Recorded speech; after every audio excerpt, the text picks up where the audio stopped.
Hey everyone, you're tuned in to Staying Home, your revolutionary guide to the Green New Deal. I'm Josh Fox. Today we're going to talk about something that is mildly controversial, and I don't even know if it works or it doesn't work, but it seems to be an interesting concept that will probably need to withstand a great deal more academic and scientific rigor. The idea of climate restoration, the idea that we can take the carbon back out of the atmosphere. A lot of, I think, climate campaigners don't like to talk about this idea because it assumes that we have dominion and control over the entire planet, that we can put carbon into the atmosphere and we can take it back out again. And that sort of could lead to some rather dangerous assumptions when it comes to geoengineering and so forth. However, I do believe that my guest, Rick Parnell of the Foundation for Climate Restoration, has good intentions, and he's talking about the idea that we should be taking the carbon back out of the atmosphere, that we should be trying to reverse some of the effects of climate change, although it's not clear exactly if we can get the glaciers to refreeze or if we can get the weather patterns to change back or we can have less heat in the oceans in the summertime. It does seem, though, that creating some sense of, I would think about this as sort of gardening for the planet, right? When you go out there and you go out into nature, nature is actually not left best alone, in my view. Nature and man are co-creators. Nature and people have a symbiotic relationship where when we go out into the landscape and we cultivate plants that are beneficial to us and beneficial to other species, we are part of nature. We are not separate from nature, right? A lot of people think nature should be left alone and human beings should have nothing to do with it. Well, in this case, it's kind of too late for that. We have invasive species everywhere. We have commingling of so many different ecosystems and biospheres on the planet that we do need to have some sense of how do we best manage what we're doing, best manage our partnership with the planet, human beings, and all the other biodiversity that's out there. We have to create space for biodiversity. So why wouldn't we create a sense of management of carbon dioxide in the atmosphere? Why wouldn't we manage greenhouse gas emissions and get them fine-tuned to such a point that we are essentially restoring the Holocene, restoring the carbon dioxide count in the atmosphere that we know gave rise to the birth of civilization, 10,000 years of climactic stability. So it's a really fascinating question as to whether or not we should not just stop climate emissions, but do things to turn the dial backwards, to say, all right, well, we're going to make sure that we're not at 415 parts per million of carbon dioxide in the atmosphere,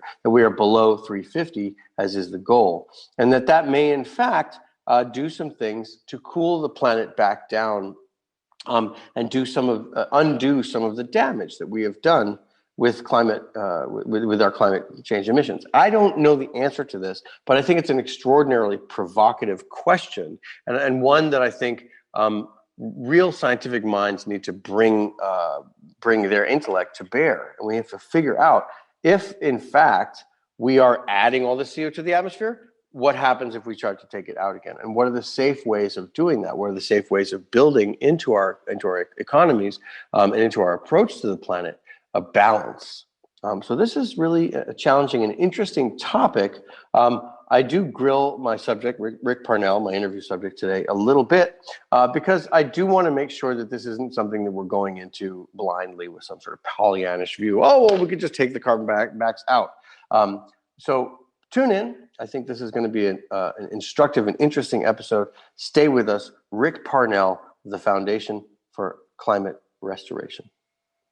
It's a great pleasure and honor to have Rick Parnell, who is the CEO of the Climate Restoration Foundation. Am I getting that correct? Right. The Foundation for Climate Restoration. Foundation for Climate Restoration. This is the outlandish idea that we can repair the damage done, which is not something people are talking about. People are talking about stopping the destruction as it flows and stopping greenhouse gases into the atmosphere, but not a lot of people talking about restoration.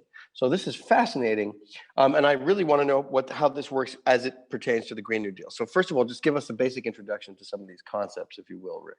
Sure. Yeah. So I was in I call it the climate wars for almost 20 years. I was at the United Nations Foundation, and I just say climate wars because we were always debating and pushing on, is it going to be 1.5 degrees, 2 degrees? How bad can it get? We've got to make sure it's not as bad as it could be. Wait, what if we could actually get to a place where we could restore the climate to pre-industrial? Now, I've had people that will say to me, "Oh, but you can't bring back the species that are extinct." Well, no question about that. But the idea of restoring the climate to pre-industrial, simply put, means trying to return our carbon to less than 300 parts per million. Humanity has survived and thrived for thousands of years at 270, 300, and at 415 and racing upwards. Why wouldn't we go for the full restoration? How? So I mean, that's the piece of it. I don't think anybody's going to challenge you on whether or not we should do that, because I think obviously, well, maybe some people would. Some people who work for Russian and American oil companies might. But tell us why. Yeah, or how? Tell us, how do we start? Well, that sounds amazing. The question of can we? Because when I started, I was approached. I retired from the UN Foundation. I was approached by the founder of the foundation. It was very, very early days, just getting up and getting started. And when he said, "Let's restore the climate," I said, "Wait. I've been in this a long time. You can't restore the climate. It's actually can." So how do you restore it? You do it by carbon removal. That's the most simple part of the equation. But carbon removal through things like building materials. So you've probably heard there's 5, 6, 7 different companies globally that have come online in the last couple of years that are literally taking carbon, turning it into synthetic limestone to make cement, make concrete. So that's one solution. I haven't heard of that. You haven't heard of that? I have not heard of that. Tell me more about that. Sure. So taking synthetic carbon. Yeah, there's a process. Okay. There's 5 or 6 different companies that have slightly different processes, but what it does is it takes carbon. Some take it straight out of power stacks. They're developing direct air capture. That's that to be scaled over time. But you take the carbon and you turn it into synthetic limestone. It's a chemical process that then you put into the concrete, and you put it into buildings. The difference in cost is somewhere between 1% and 2% from traditional concrete. Now imagine. So it's like a teensy bit more expensive. Teensy, and it won't be. 2 or 3 years from now, it'll be the same. Right.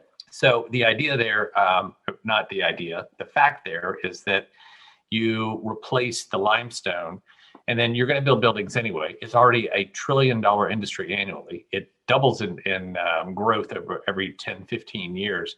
So this is not something you've got to wait for government funding on, subsidies. The technology is already there. It just has to be scaled. So more people know about it. That's our job, is making sure more people know that there's solutions there. Little known fact, 2%, if you restored 2% of the world's oceans with something like kelp, if you had kelp farms in 2% of the world's oceans, you would remove all of the legacy carbon that's in the atmosphere. One thing I want to make sure I say, Josh, what happens if you do kelp and it changes the biosphere and it changes the ecodynamics and all that kind of stuff? Like, isn't that dangerous to start sort of tinkering? Yeah, first, let me just say, every single solution either has been tested or has to be tested. No question. So first and foremost, the bad name of geoengineering. We have been geoengineering the planet for more than 250 years. That's how we got to where we are today. So let's look at geoengineering solutions that we test. Our good partner, Sir David King at Cambridge University, he's setting up testing centers around the world to look at these kinds of solutions. So yes, absolutely, we have to test them. There are already kelp farms. Kelp grows 2 feet a day. There's already kelp farms I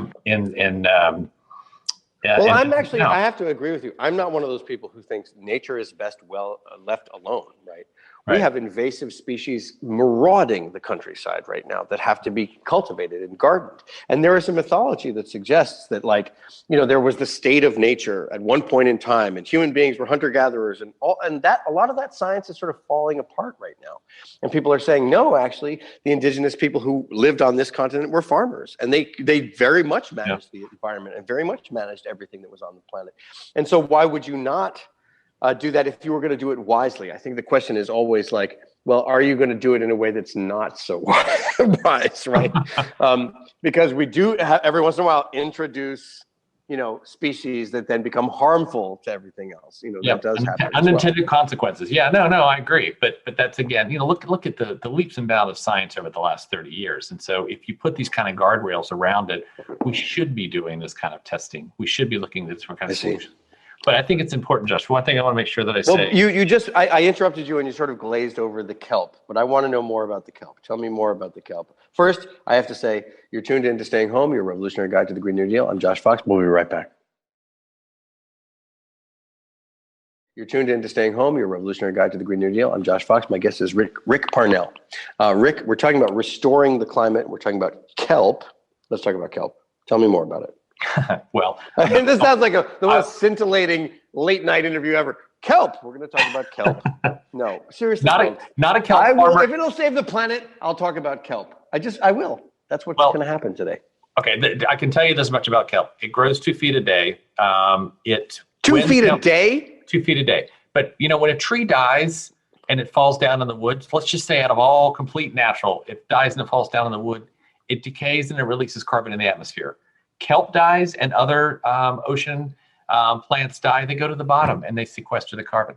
So that's another piece of it. Kelp is also a food material for humans. It's a food material for feedstock. And you can eat kelp?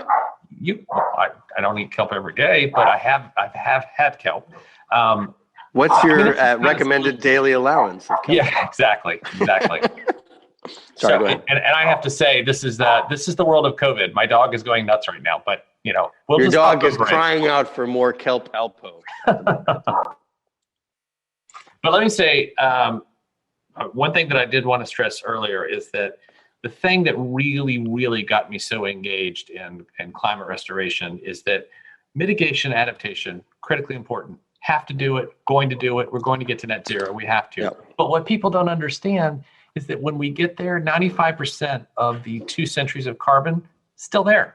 So we still have the temperatures, we still have the storms, we still have the fires because we've got all this legacy carbon to get out. It's still up there. But we can do it. We can do it through these natural and technical. But how do you get it from up there into the concrete? Or does it just happen? It just happens. It's just part of there's 2 It's part layers. of the natural cycle. Yeah, there's 2 layers of carbon, some that is in the upper atmosphere, and over time it eventually gets out into space. But the carbon that's in the lower atmosphere, you can get it out. So we're actually contributing carbon dioxide into space? Yeah, but again, are people worried about space warming? I just wanted asking for a friend. No, I'm sorry, I'm kidding. Let's keep going though, because this is actually, it's so amazing. You think you know the terrain. You think you know what you're talking about when you're talking about climate change. You think you're talking about solar panels and wind turbines and all of the things that are a part of the Green New Deal. Especially one of them is justice, right? But we don't talk about restoring the habitat, restoring the earth. So let's keep going. Yeah. More so kelp in a small area would take that much carbon out of the atmosphere. How much of the area? 2% of the oceans. If you restored the health of 2% of the oceans with things like kelp, then you could sequester all the excess carbon. Now, we're not going to do that. 2% has got to be a lot, though, right? It's a lot, right? So we're not going to do 2% of the oceans, and we're not going to do 100% of the concrete industry. We're going to do a little bit of the concrete industry. We're going to do some of the kelp in the oceans. We're all going to buy the shoes that have carbon negative soles, which are very popular now. Wait a minute, carbon negative soles? That sounds also like that's like a 90s band, right? Well, I was really into them, carbon negative soles. I love their hit.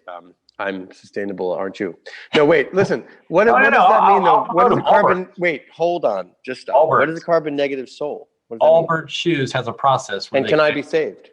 They remove the carbon and they put it in the sole of the shoe. There's a carbon negative in Brooklyn. There's a carbon negative vodka that's being made right now. There's carbon negative jewelry. I mean, there are solutions for how to. So the hipster vodka is going to save the world. Oh, absolutely! Don't you think?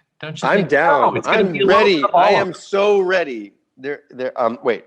So what does that mean, carbon negative vodka? How does that work? I don't know. I just know that it's out there. It just means that, like, when they make the vodka, it uses more carbon. No, there's a process it's a process for getting the carbon out as they make it. I'm just giving you examples. This sounds like one of those 70s infomercial where it's like, don't smoke pot, it kills your brain cells. Don't drink Brooklyn vodka, you will become a carbon negative soul. There you go. But no, but those kinds of I want that on a t-shirt. Think about this. I've only given you 2 or 3 big markets and then some small ones, but there's 650 companies right now that are out there that are in the carbon removal solutions business. Some small, some big, some are climate, carbon engineering, some are Climeworks. But just imagine, I've had colleagues say to me, climate restoration is where wind and solar was 15 years ago. Where everybody said, "Oh, it'll never be competitive with the price of oil." Yeah, look at where we are. Oh no, I know. But I guess what my question is can this help heal frontline communities? Can this help heal? Because I've looked into this quite a bit. Because like oil spills are some of the most devastating events, and they're incredibly difficult to clean up. Because what you're usually doing is you're taking one group of toxic chemicals and putting it on top of another group of toxic chemicals, right? Like they did in the Gulf of Mexico with the dispersants that were toxic like crazy, and they spread that onto the oil and they increased the toxic level. Or up in Alaska where they're using soap. Like, you don't want soap in your ecosystem. Soap is a surfactant. Soap can kill microorganisms. Soap is, So what is about the restorative aspects of this? We looked at biomimicry and mushrooms and all these things that could actually suck up the oil but not do the damage. Is some of the research there as well? Yeah, I mean, beginnings of. And again, this is where one of the big things that we need is funding for research. We need the IPCC to call on we need governments to call on the IPCC to do a full report on what it would mean to restore the climate. What are the different solutions? What are the different testing that needs to be done? What are the policies that need to change? But your foundation is doing some of that work, right? So we're doing a lot of that. What would the recommendations? What would they be? Yeah, so I would love to see one of our colleagues at Breakthrough Energy. We were talking about this the other day. I'd love to see. We spend so much money on health. Again, we have been doing bioengineering for decades. We have the NIH has a $47 billion annual budget, but we don't put anywhere near that into energy research or climate research in the U.S. Imagine if we took that kind of research seriously. That's a small piece of it.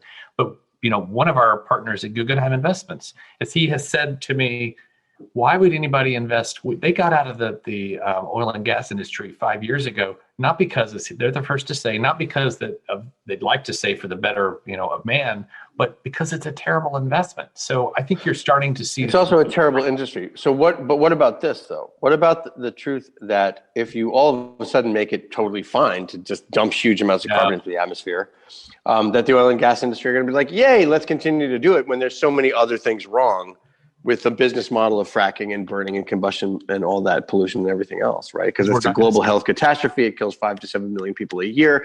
Could this be used, this idea, as sort of carte blanche for the oil industry to just keep polluting? No, we're not going to let that happen. That's not going to happen because I think that especially the youth are not going to stand for that. I mean, we're already transitioning to renewables. That's going to happen. Extraction is going to die. It's just going to take time. And the more that we can grow the industries that can allow us to move more rapidly, that to me is the solution. Right. But I mean, but wouldn't you think that some of the oil industry would sort of like be sponsoring this kind of thing? There's always going to be a bad apple in the bunch, no question. And so we just a lot of apples. If you're talking about Exxon, Shell, and Chevron, I mean, to be honest, that's a few orchards. That's a whole, it's a lot. I'll give you that. But I will say that, when I was working in climate 15, 20 years ago, the idea that anybody could even think that you could see the beginning of the end of the oil companies, everyone was in that camp of like, well, that's never going to happen. So let's think about an alternative plan. Now it's going to happen. Now you can see it. You can see it on the horizon. I've heard something about this Million Oyster Project where they're using oysters along the bay in New York City. And those oysters are creating, you can't eat them because the water is so incredibly polluted. But the Million Oyster Project is it's a restoration project that will help, I guess make Brooklyn and New York's coastline less susceptible to storm surge. Is that in the same arena as this thinking? That's not one of the solutions that we have taken a whole lot of look at. But yes, I've read about it. But there's all kinds of these different solutions out there.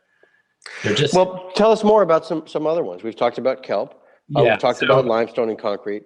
What are some of the other things? So there's, as I said, there's probably 650. There are solutions that do everything from 650 different kinds of ways to do this. Yes, different companies that are working on ways to do this. Not 650 different solutions. 650 different companies that are working on various solutions. I have been approached by everything from how to remove methane from the cow, 80% from the cow, to the milk cow with a natural solution. I have seen, I can't tell you the number. So just to explain to people, cows belch when they eat industrial feed.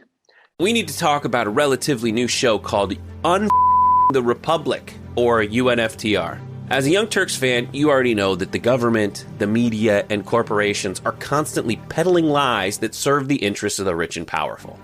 But now there's a podcast dedicated to unraveling those lies, debunking the conventional wisdom. In each episode of On the Republic, or UNFTR, the host delves into a different historical episode or topic that's generally misunderstood or purposely obfuscated by the so-called powers that be, featuring in-depth research, razor-sharp commentary, and just the right amount of vulgarity. The UNFTR podcast takes a sledgehammer to what you thought you knew about some of the nation's most sacred historical cows. But don't just take my word for it. The New York Times described UNFTR as consistently compelling and educational, aiming to challenge conventional wisdom and upend the historical narratives that were taught in school.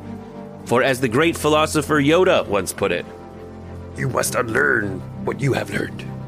And that's true whether you're in Jedi training or you're uprooting and exposing all the propaganda and disinformation you've been fed over the course of your lifetime. So search for UNFTR in your podcast app today and get ready to get informed, angered, and entertained all at the same time.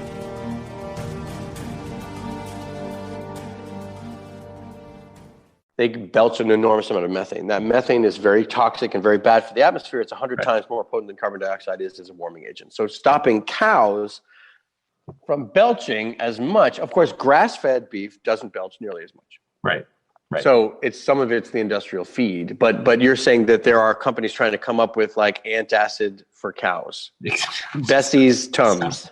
Something like that, yes. But let me come back to, because you asked a question that I want to make sure I get back to. What is the job of the foundation? The job of the foundation is to tie all of these together. So we just had our forum, our second annual forum, and we brought together national governments. And so during our forum, Kenya has put a resolution forward at the UN on climate restoration and carbon removal. We brought together in the investment community. We brought together the solutions, some of which we've talked about. We brought together local governments. So last year, the first local government, Santa Clara County, Silicon Valley, naturally, was the first government in the world to call for climate restoration, which means their planning, their procurement, their municipal buildings can now move towards climate restoration permanence. So, and now we're talking to cities around the world about joining that. So our job. So at that point, sorry, I don't mean to cut you off there. No, that's but all right. At that point, when it starts to actually engage, do the glaciers start to freeze again? Hold on, let me say. You're tuned in to Staying Home, your revolutionary guide to the Green New Deal. We'll be right back. You're tuned in to Staying Home, your revolutionary guide to the Green New Deal. I'm Josh Fox. We're talking about climate restoration with Rick Parnell, who is the leader of the Foundation for Climate Restoration. Rick, so if you start getting this stuff going, like really going, right? Like you get all these 600 companies and it's starting to have an impact and you're planting the kelp and the limestone cement and everything, and you bring the carbon back down, does that start to refreeze the Arctic? Does that start to retropic areas that are, you know what I'm trying to say? Yeah, no. What effect does that have on ecosystem that we are all dependent on, that we're worried about collapsing? Okay. Again, Josh, I'm not the scientist, so don't quote me necessarily on the science. But if you get back down to 300 parts per million and you lower the global warming numbers, then some of these things start to happen. What we'd love to see, I'd love to see NASA take on a modeling project that would say, what would it look like in 2050, 2040, 2030, if we start to implement some of these different solutions? How many, now we have record number of storms. Would the number of storms go down? We need to model that. Nobody's modeling it right now. What would it look like for these kinds of solutions? Right. What's the difference between this and people who, I often think that the real difference between rural Americans and urban Americans are how much they talk about chemtrails. Like if you go out in rural America, and if you're in rural America, you know what I'm talking about. You go out, you see the trail across the sky, so it's like, yup, it's chemtrails, it's nitrous oxide, it's aluminum dioxide, it's tinfoil helmets raining from the sky. And they love to talk about this. Mm-hmm. And no one in urban America talks about this because who looks up? What's the difference between talking about that kind of geoengineering, right, the evil kind, and what you're talking about now?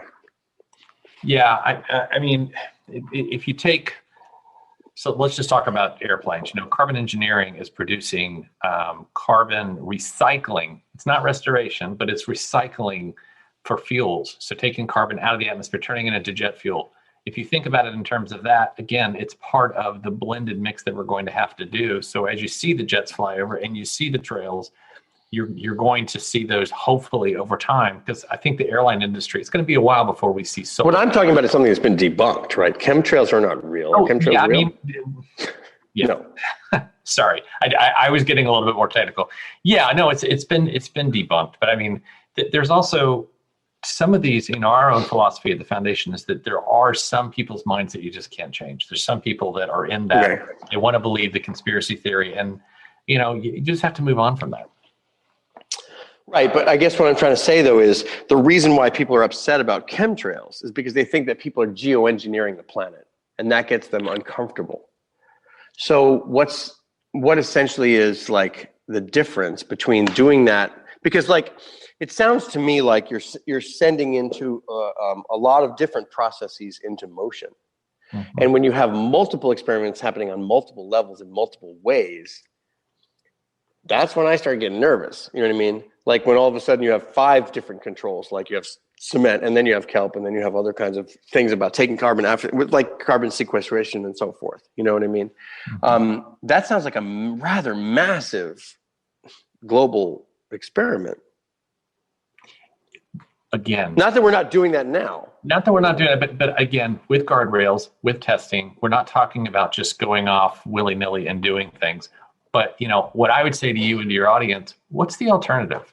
For us to get to 2050 and beyond, and to have said to our children and grandchildren, sorry, we forgot to remove the legacy carbon that we put up there for 2 centuries. Right. We got close, but we didn't quite finish the job. That's just not the human way. Right. That it is looking at the earth as a cultivatable landscape on a much grander scale. Is that right? Yeah, I haven't quite heard of it put that way, but I think that humanity, when you put solutions in front of them, I'm a firm believer that I think we've done a really great job of waking people up to the broader community, you included, to waking people up to the problem of climate change. Okay. Great. Again, there's a little sliver, I would say, that's somewhere, that they're never going to believe, and that's fine. We can't waste our energy on that. But we've woken people up. Now we have people, I think, so awake that they're a little bit paralyzed. So now let's look at, okay, there are solutions. Right. You can demand. That's true. You can demand your local government look at climate restoration solutions. You can use your vote. You can, as we like to say, whether you're in the pews, if you're at school, you're at work, wherever you are, local government, doesn't matter. You should be asking for climate restoration.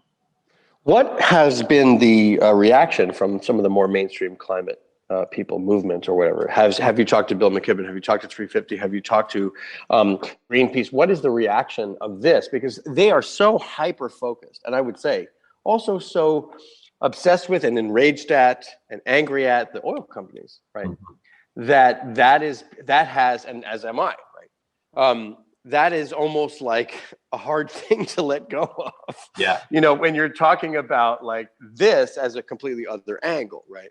What has been the reception to these ideas amongst that community? It's been a little bit mixed, as you would expect. We've had reactions from part of the climate community of we have a plan. Let's stay with the plan. It's mitigation adaptation. We're going to fight for 1.5 degrees. Right. Then we've had others that we'll have a conversation, and maybe this has been sort of the classic.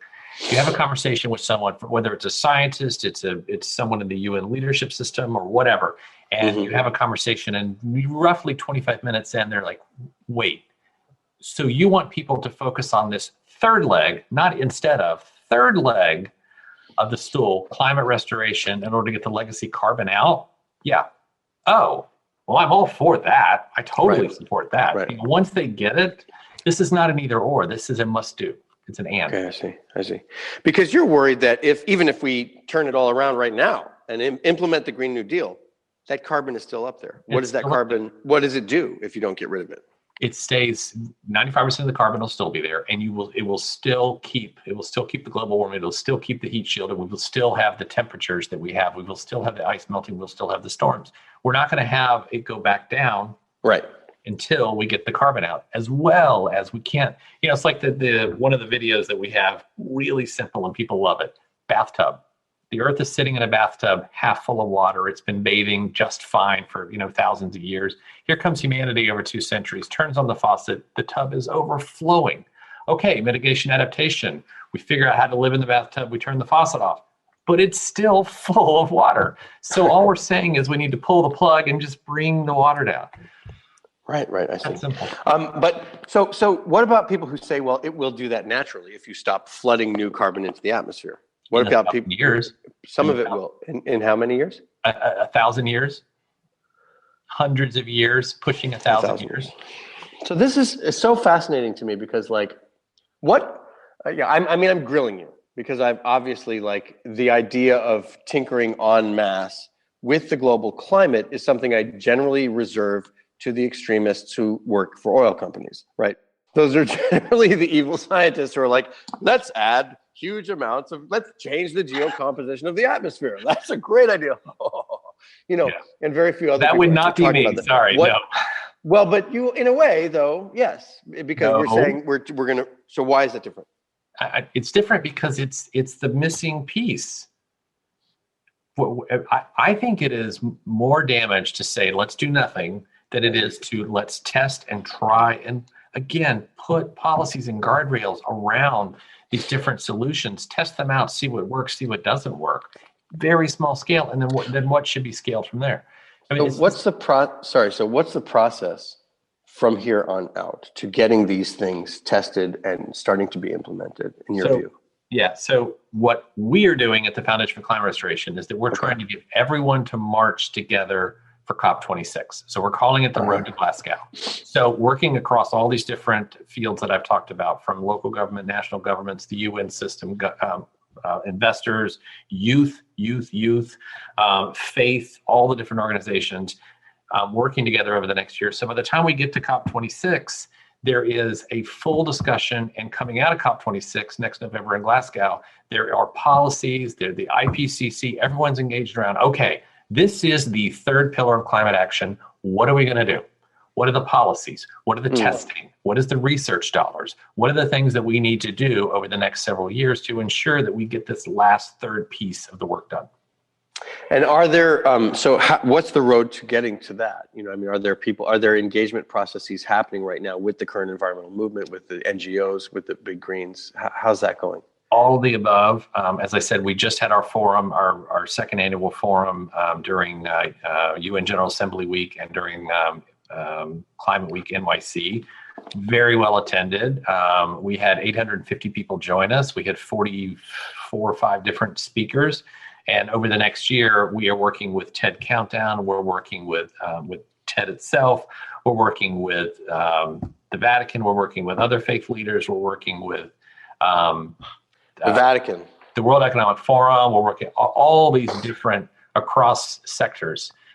You're going to see, all kinds of convenings over the next several months. But what our job at the Foundation for Climate Restoration, our job is to go to where they are. So if that means going to the World Economic Forum, where all that stuff happens, if it means going to convenings at Skull Forum and others, that's the path for us. It feels very much like an interesting way of thinking about utopia, right?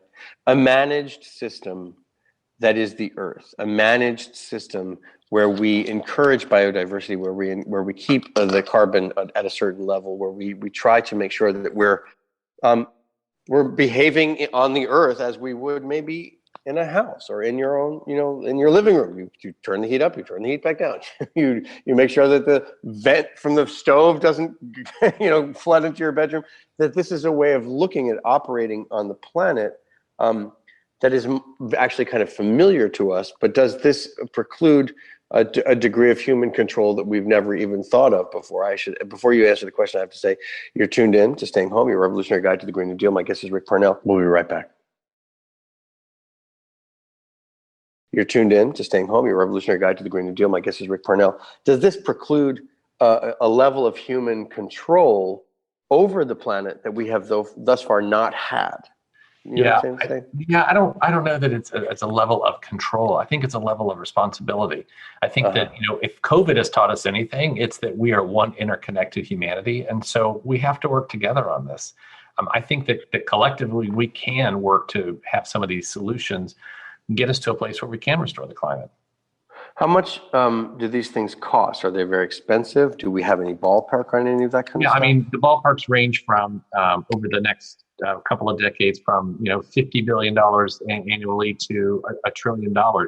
But they're not costs. They're Wait. investments. $50 billion annually is extremely cheap. Yeah. You're talking about, One of what is the solutions- scale of that? Yeah, for one of the solutions, kelp can cost upwards of $50 billion a year for that solution.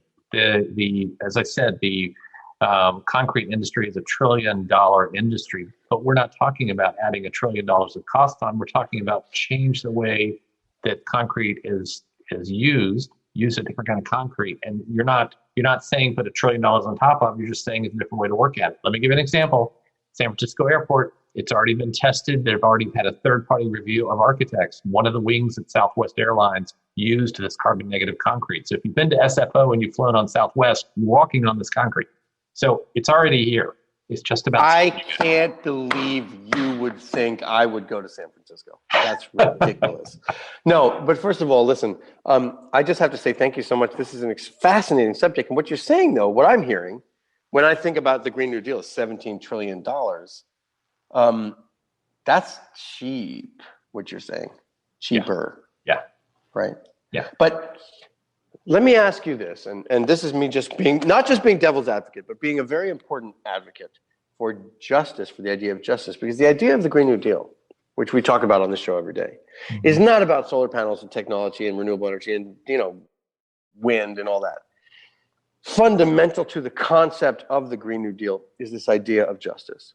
Frontline justice, racial justice, justice for communities, justice for Native Americans. At TYT, we frequently talk about all the ways that big tech companies are taking control of our online lives, constantly monitoring us and storing and selling our data. But that doesn't mean we have to let them. It's possible to stay anonymous online and hide your data from the prying eyes of big tech. And one of the best ways is with ExpressVPN. ExpressVPN hides your IP address, making your activity more difficult to trace and sell to advertisers. ExpressVPN also encrypts 100% of your network data to protect you from eavesdroppers and cyber criminals. And it's also easy to install. A single mouse click protects all your devices. But listen, guys, this is important. ExpressVPN is rated #1 by CNET and Wired magazine. So take back control of your life online and secure your data with a top VPN solution available, ExpressVPN. And if you go to expressvpn.com/TYT, you can get 3 extra months for free with this exclusive link just for TYT fans. That's expressvpn.com/TYT. Check it out today.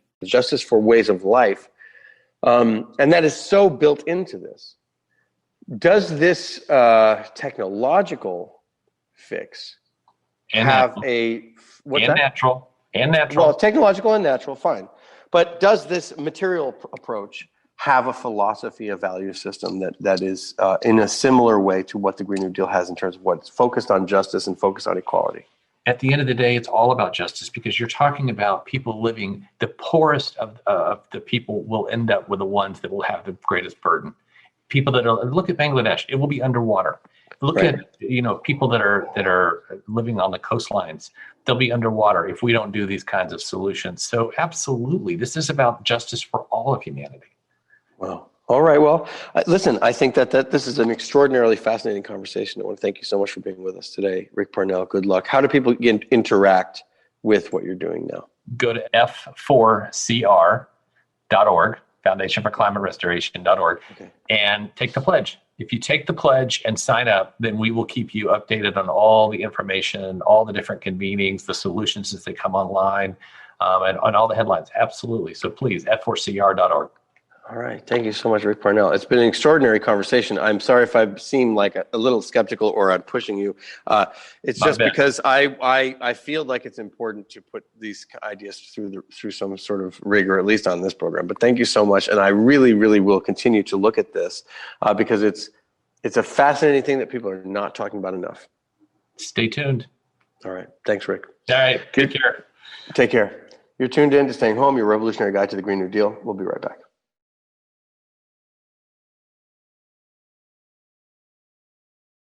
And with that, let's move on to the joy of life and celebration that always is Mr. Don Vappy. I'll just get on with it. I'm going to wear my sunglasses because I feel like it's cooler That's yeah. when you play the song. It's I going wear to help me sunglasses. too, man. Here we go. All right.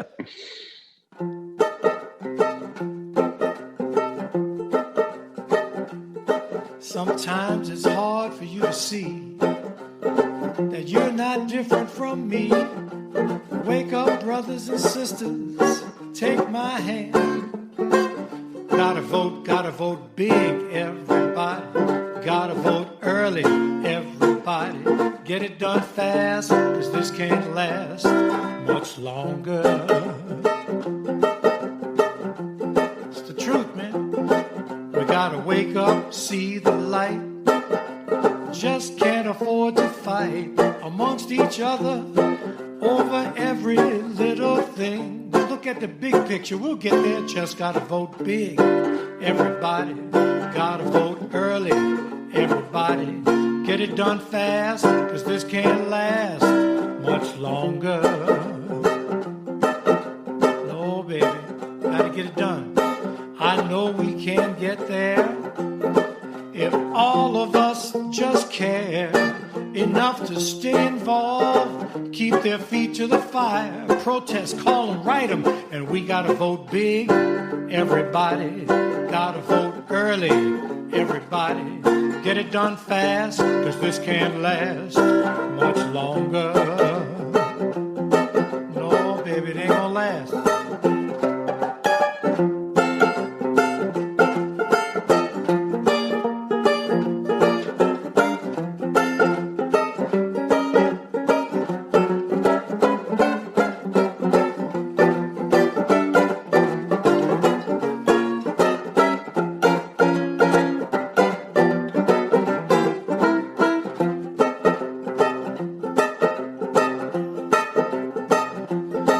Now I'm praying for that day when all we can say is, hey, freedom and equality is finally here. But it won't happen until we vote big, everybody. We gotta vote early, everybody. Get it done fast, cause this can't last much longer. Get it done, cause this can't last much longer. Get it done fast, cause this can't last much longer. We'll have time to work out those little things. Get it done. Wow, wow, wow, wow, wow. Another instant classic. I love it. I love it. Man, I love this because you're coming. I know this is going to be a whole record. This is going to be Don Vappy's agitprop political songs. We're going to make like a whole agitprop. I try to wait till as long as I can because I want to make sure it's current. You're just coming up with them one after another. You must be inspired. I am, man. I'm inspired to vote. I've been trying to talk to everybody to vote early. I mean, just as you said earlier, man. I mean, do you have any doubt now? I mean, there's no doubt. You can't hide behind, well, I'm not a racist, his policies. No, you cannot hide behind that. No, you can't. He said it. Yeah. He said it on TV, and he did not denounce him. And what we've always known, he's got to go, man. He's got to go. Yeah. Well, I love the song. I love all three of these songs. They're like a song suite. And I think I want to say, there's deeper undercurrents to this moment. I feel like there are political threads that you could weave into tunes that have to do with the history of where we're at right now. Or maybe that feeling, the feelings of, because I think what's happening to Americans right now, apart from that tiny minority, that small 30% of those people who are white, ignorant, authoritarian Republicans, apart from those few people, everybody else is suffering. And we've been suffering for a long time. There's a suffering in the air That's a good title for a song. There's a suffering in the air that is happening because we feel this sense of injustice all the time, because most people in America don't want this guy. And it's been the corrupt system that has put these people in power and in place. Yes, sir. Well, just trying to make the light shine more than just, we all know about the darkness. That's what we're doing here. Thank you, Don. Thank you. We'll see you next week. Yes, sir. For the next song of the week. You can use any of my suggestions, but I know you're always going to come up with something brilliant. All right, Don Vappy, thank you very much. This is Staying Home, your revolutionary guide. Listen, everybody, vote, and vote with precision. Thank you. We'll see you tomorrow.